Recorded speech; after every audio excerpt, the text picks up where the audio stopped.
پاکستان سے کسی نے پوچھا ہے مفتی صاحب آپ نے ایک ویڈیو میں یہ بات کہی تھی کہ وہ عورت گھٹیا ہے جس کو ایک سے زیادہ مردوں سے تعلق کا شوق ہو، تو ہم عورتوں میں سے تو کوئی بھی ایسا نہیں چاہتی۔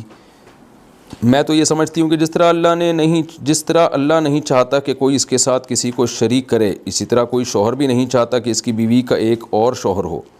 تو ہم بیویاں کیسے یہ چاہیں گی کہ ہمارے شوہروں کی ہمارے علاوہ جنت میں حوریں بھی ہوں یا دنیا میں 2 بیویاں ہوں؟ مجھے اس بات سے بہت تکلیف ہوتی ہے کہ ایسا کیوں ہے، رہنمائی فرمائیں اس بارے میں۔ دیکھیں، کسی کے بھی ماتحت زیادہ ہو سکتے ہیں، سربراہ زیادہ نہیں ہو سکتے۔ مرد جو ہے وہ گھر کا سربراہ ہے، شوہر سربراہ ہے عورت کا۔ الرجال قوامون علی النساء، اللہ نے قرآن میں فرمایا مرد جو ہیں وہ عورت کے نگہبان ہیں، سربراہ ہیں۔ تو جو سربراہ ہوتا ہے نا وہ ایک ہی ہوتا ہے، زیادہ سربراہ ہونا ماتحت کی ذلت ہے۔ تو اس لیے عورت کا شوہر ایک ہی ہو سکتا ہے، لیکن شوہر کے جو بیوی ہے وہ ماتحت ہوتی ہے، تو ماتحت زیادہ ہو سکتے ہیں۔ باقی یہ تو ایک نیچرل چیز ہے، عورت کو سوکن سے تکلیف ہونا اور یہ چاہنا کہ میرے شوہر کی دوسری بیوی نہ ہو، کیونکہ اس کو یہ ہوتا ہے کہ بھئی میرے شوہر کی محبت ڈیوائیڈ ہوگی۔ تو اس کا یہ غیرت کے خلاف نہیں ہے، لیکن یہ ویسے نیچرل ہے۔ تو یہ عورت کی تکلیف ہوتی ہے، لیکن جیسے اس کی مثال ایسے ہے، نیا بچہ آتا ہے نا، جب ماں باپ کے گھر میں بچہ پیدا ہوتا ہے تو پرانے بچوں کو اس سے بھی تکلیف ہوتی ہے کہ اب ماں باپ اس کو گود میں اٹھا رہے ہیں۔ ہم نے تو دیکھا ہے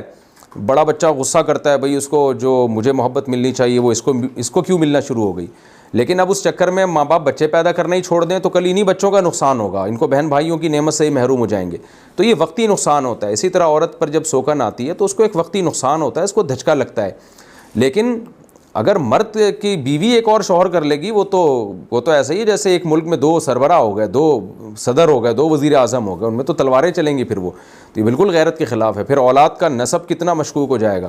تو اس لیے اسلام چونکہ دین فطرت ہے تو اسلام نے یہ بتایا کہ مرد زیادہ بیویاں رکھ سکتا ہے، اس کی ماتحت ہے۔ سربراہ کے تحت ماتحت تو بہت ہو سکتے ہیں، ماتحتوں کا سربراہ ایک ہی ہوتا ہے،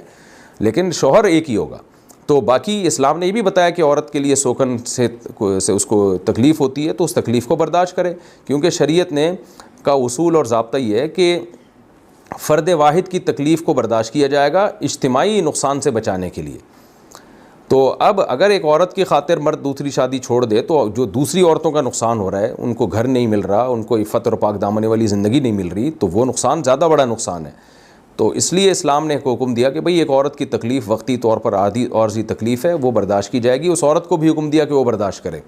اور اس پہ اللہ کی طرف سے اس کو اجر ملے گا قیامت کے دن اگر وہ برداشت کر لیتی ہے، وہ ایسے واویلا نہیں کرتی۔ تو اور اگر وہ برداشت نہیں کرتی تو وہی ہوگا جو ہماری سوسائٹی میں بیڑا غرق ہو رہا ہے خواتین کا۔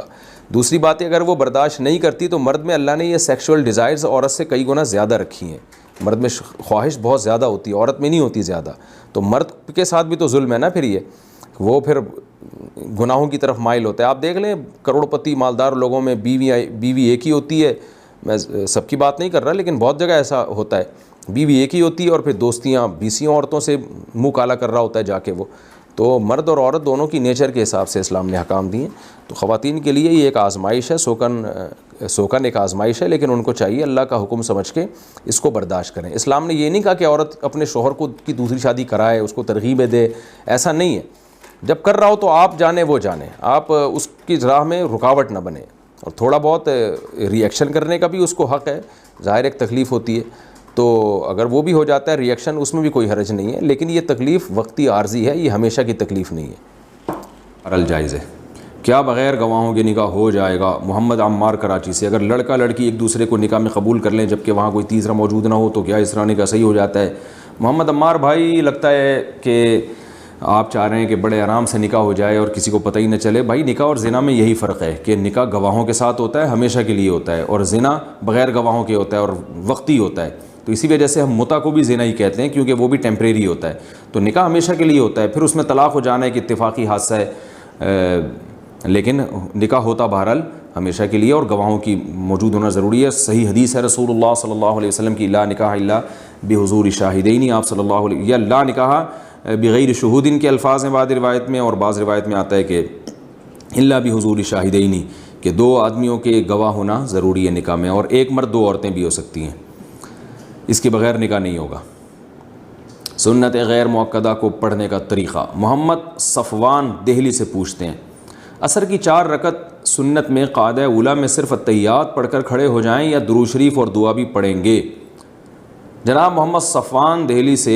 بات یہ ہے کہ جو غیر مؤکدہ سنتیں ہیں جیسے ظہر عصر سے پہلے کی 4 سنتیں، عشاء سے پہلے کی 4 سنتیں،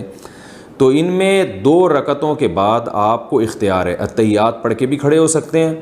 لیکن بہتر ہے کہ درود شریف بھی پڑھیں، دعا بھی پڑھیں، اس کے بعد کھڑے ہوں، اور پھر تیسری رکعت میں ثنا بھی پڑھیں آپ، بہتر یہی ہے، کیونکہ یہ 2 رکعتیں کر کے ہی منعقد ہوتی ہیں۔ لہذا غیر مؤکدہ سنتوں میں 2 رکعتوں کے بعد آپ اتحیات بھی پڑھیں، سورت بھی، درود شریف بھی پڑھیں، اور دعا بھی پڑھیں، لیکن اگر اتحیات پڑھ کے کھڑے ہو جائیں تو بھی ٹھیک ہے، اور تیسری رکعت میں ثنا نہ بھی پڑھیں تو بھی ٹھیک ہے۔ اور اس میں یہ بھی ذہن میں رکھیں کہ اگر کسی نے سنت غیر مؤکدہ یا نفل میں 4 کی نیت باندھی تو 2 رکعت کے بعد سلام پھیر سکتا ہے وہ، اور 2 کی نیت باندھی تو 4 پڑھ سکتا ہے، یعنی اس میں کوئی متعین نہیں ہو جاتا کہ 4 کی نیت ہے تو اب 4 پوری کرنا ضروری ہے۔ تو آپ نے اگر ظہر سے پہلے 4 کی نیت باندھی تھی تو 2 رکعت کے بعد بھی آپ سلام پھیر سکتے ہیں، اور 2 کی نیت باندھی تھی تو آپ کو خیال ہوا ابھی ٹائم ہے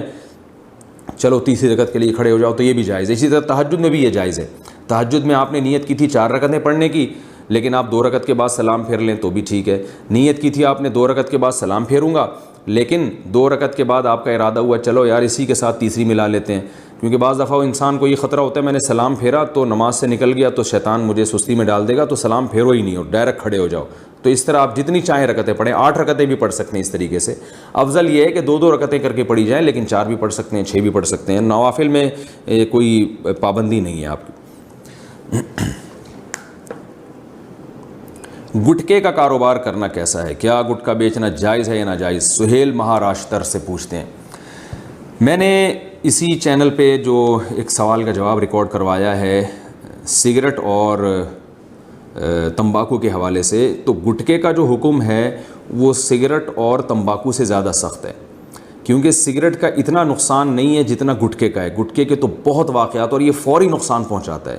اس لیے گٹکے کے کاروبار کو میں سمجھتا ہوں کہ جائز نہیں کہا جا سکتا، اور گٹکا کھانا بھی جائز نہیں ہے، اس کا کاروبار بھی جائز، کیونکہ اس میں بہت جلدی نقصان ہوتا ہے،